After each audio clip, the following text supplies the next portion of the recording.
Hi. അപ്പം ഇന്ന് ഞാൻ കൊഞ്ച് പെപ്പർ റോസ്റ്റ് ഉണ്ടാക്കാൻ പോവാണ്. അപ്പോൾ വളരെ പെട്ടെന്ന് സിമ്പിളായി എങ്ങനെ നമുക്ക് ഉണ്ടാക്കാൻ നോക്കാം.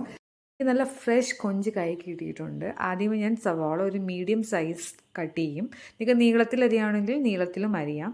ഞാനിവിടെ ഒരു മീഡിയം സൈസ് രീതിയിലാണ് കട്ട് ചെയ്യുന്നത്. അതിനുശേഷം ഞാൻ കൊഞ്ച് വലിയ സൈസ് ആയതുകൊണ്ട് തന്നെ ഞാൻ അതിനെയും ചെറുതാക്കിയിട്ടുണ്ട്. നിങ്ങൾക്ക് പൂർണ്ണമായിട്ട് ഇടണമെങ്കിൽ അങ്ങനെയും ചെയ്യാം.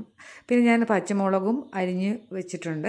ഇനി നമ്മളൊരു ബൗളിലേക്ക് അരിഞ്ഞ് വെച്ചിരിക്കുന്ന സവാളയും പച്ചമുളകും നമ്മുടെ കൊഞ്ചും കറിവേപ്പിലയും ഈ മസാലയ്ക്കായിട്ട് ഞാൻ 2 സ്പൂൺ കശ്മീരി ചില്ലി പൗഡറാണ് ഇടുന്നത്. നിങ്ങൾക്ക് എരിവ് കൂടുതൽ വേണമെങ്കിൽ ഒരു കശ്മീരി ചില്ലി പൗഡറും ഒന്ന് സാധാ ചില്ലി പൗഡറും ഇടാം.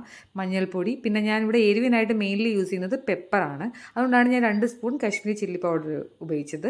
ഇനി ഇതിനെല്ലാം നല്ല രീതിയിൽ യോജിപ്പിക്കുക. യോജിപ്പിച്ചതിന് ശേഷം കുറച്ച് നേരം സൈഡിലേക്ക് മാറ്റി വെക്കുക.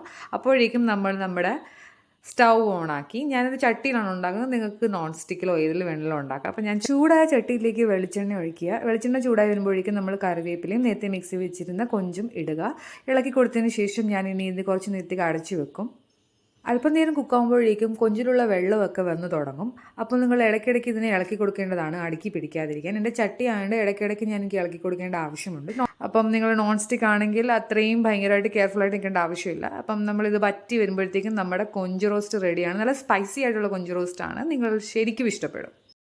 അപ്പം ബൈ.